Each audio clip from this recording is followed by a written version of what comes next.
Buenas tardes, bienvenidos al podcast del Votante, donde tu voto sí cuenta. Mi nombre es Sergio Molina, me encuentro con Isabela Mendoza, Cristian Mogollón y Ana Carolina. El tema de hoy será debatir sobre las diferentes posiciones del voto que han sido propuestas a lo largo de la historia. Entonces, Isabela, ¿qué postura tienes?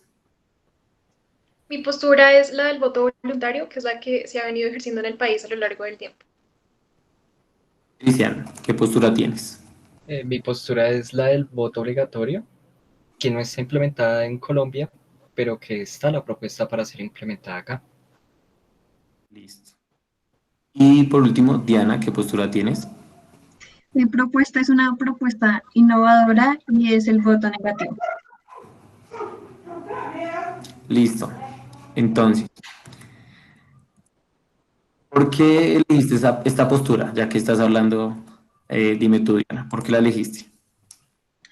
Eh, bueno, la elegí porque con el sistema de votos negativo lo más importante no es contar con la mayoría de votos a favor únicamente, sino que es la ponderación entre estos y los negativos. Y así pues se tiene en cuenta a toda la población y lo que en verdad se necesita en el país y se quiere. Cristian, ¿por qué elegiste esta postura? Esta postura es una nueva propuesta y un tanto interesante. Es llegar y decir, es como yo tener una bolsa de dulces y dejarla en una mesa y decirle al niño, ahí están los dulces. Ese sería el voto voluntario. Entonces, que mi propuesta es llegar y decirle al niño, si haces la tarea, te doy un dulce. Las dos posiciones salen ganando, tanto el niño como el pueblo, que esta sería una analogía si se llegase a implementar este tipo de postura. Entonces, me parece muy interesante la cuestión de llegar y convertir un derecho en un deber para que haya para que se reduzcan las tasas de abstención y para que se pueda escoger con mayor acierto una persona que nos pueda representar en nuestro país. Bueno, y Isabela, ¿por qué eligió esta postura? Bueno, yo tomo la postura del voto voluntario porque es la que se ha venido manejando en Colombia y me parece que es la mejor, porque esta promueve que las personas se informen más y tomen mayor conciencia sobre su poder electoral. Además, hay que tener en cuenta que el voto es un derecho antes que un deber y una persona debe ser libre de ejercer su derecho a votar y no debe ser por un acto impositivo. Bueno, si ustedes tuvieran en cuenta lo que estuvieron diciendo, ¿cuáles serían las ventajas y desventajas de esto? Vamos a empezar por Cristian. Las ventajas del voto obligatorio se concentran en reducir la abstención del pueblo a ir a las urnas y votar. En el 2018, el 47% de la población que tenía la capacidad, que cumplía los requisitos para poder votar, no fue a votar. Entonces, ese 47% puede hacer la diferencia al momento de escoger un candidato. Si nosotros reducimos ese porcentaje de un 47 a un 40, a un 30, 35, ya es ganancia para la democracia y para una justa elección. Es un poco controversial decir que convertir un derecho en un deber, pero también puede ser incentivado.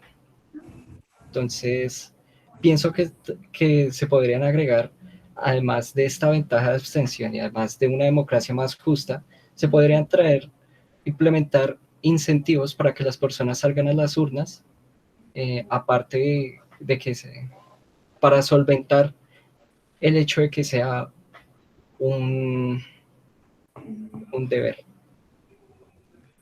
Diana, ¿qué piensas al respecto?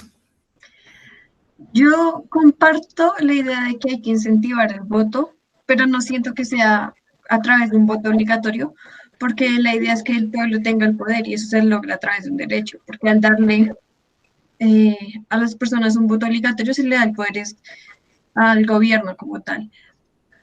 Para mí, las ventajas que tiene un voto negativo es que con este sistema tendríamos un factor correlativo que dejaría mucho más claro un panorama del país. Se disminuye, por ejemplo, el clientelismo y los partidos no podrían vender ese humo y ese juego sucio contra los rivales, sino que tienen que tener cuidado con su ética, que no los cojan, por ejemplo, en casos de corrupción, porque eso les va a jugar en contra, porque les va a restar votos. Entonces, haría como la competencia más justa. Y pues de esta manera también se reduce esa tasa de abstención, porque puede que uno no sepa a quién entregarle sí, pero de alguna manera se tiene bastante claro a quién decirle que no. Listo, muchas gracias. Y Isabela, ¿qué piensa en cuanto a estas dos posturas de frente a la suya? Bueno, pues también estoy de acuerdo en cuanto a incentivar que las personas voten, pero me parece que es mejor hacerlo con incentivos positivos a hacerlo a que ellos lo hagan de manera obligatoria. Eh, el voto debe ser algo totalmente autónomo, debe ser algo totalmente a conciencia. Y el voto no debe ser obligatorio porque no asegura que las personas voten bien. Un ejemplo de esto es el presidente Jair Bolsonaro, que es el presidente de Brasil. En Brasil se implementa el voto obligatorio y con el mandato que ha tenido este presidente, se ha visto que no ha sido el mejor, ya que no ha llevado muy bien las riendas de su país en cuanto a la pandemia, en cuanto al medio ambiente. Y en cuanto al antivoto, es como si fuera una extensión del voto en blanco. Así que por eso creo que la mejor opción es el voto voluntario. Listo. Bueno. Cristian, teniendo en cuenta lo que has mencionado, si se viera reflejado o bueno, afectado en tu familia, eh, ¿seguirías teniendo esta postura? Sí, ¿no? ¿Y por qué? Digamos, estoy tan arraigado a esta postura que yo no le vería un lado negativo, sino me gustaría que fuera implementada, me gustaría que mis personas que me rodean, mis familiares, puedan tener esta opción. Yo lo vería más, no como una desventaja, sino como una forma de tener una ventaja con respecto a las anteriores elecciones que ha transcurrido a lo largo de la historia del voto en Colombia. Listo.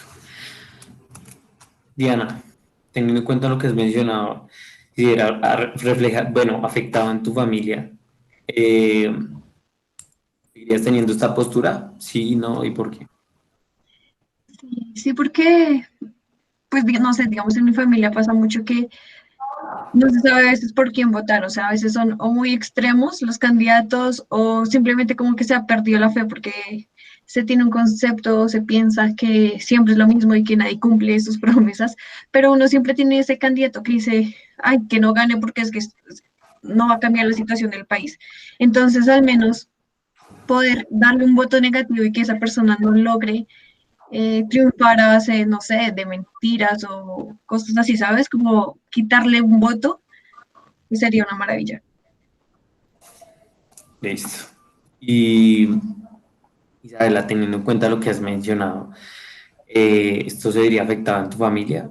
Teniendo en cuenta tu postura, sí, no, ¿y por qué?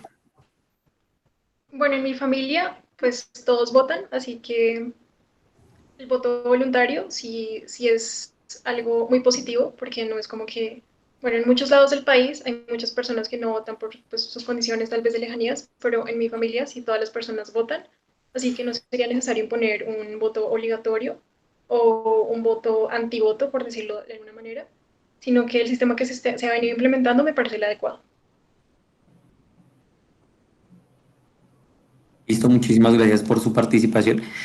Finalmente, queda decir que sin importar qué postura se tome frente al voto, es importante generar conciencia frente a este mecanismo de participación ciudadana, ya que el pueblo es el que tiene el papel de vigilar el proceso de las elecciones es el encargado de velar porque toda la estructura institucional, democrática y social funcione adecuadamente. Como ciudadanos debemos elegir de forma libre y consciente. Si queremos acabar con la corrupción, debemos votar bien, porque cuando se destapan los escándalos de los políticos nos quejamos y nosotros como ciudadanos somos los responsables de su elección. Muchas gracias por su atención. Esto es todo por hoy. Hasta la próxima. Muchas gracias a ti por Gracias. invitarnos. Muchas gracias, un placer. Placer es mío. Hasta luego. Hasta luego. Hasta luego.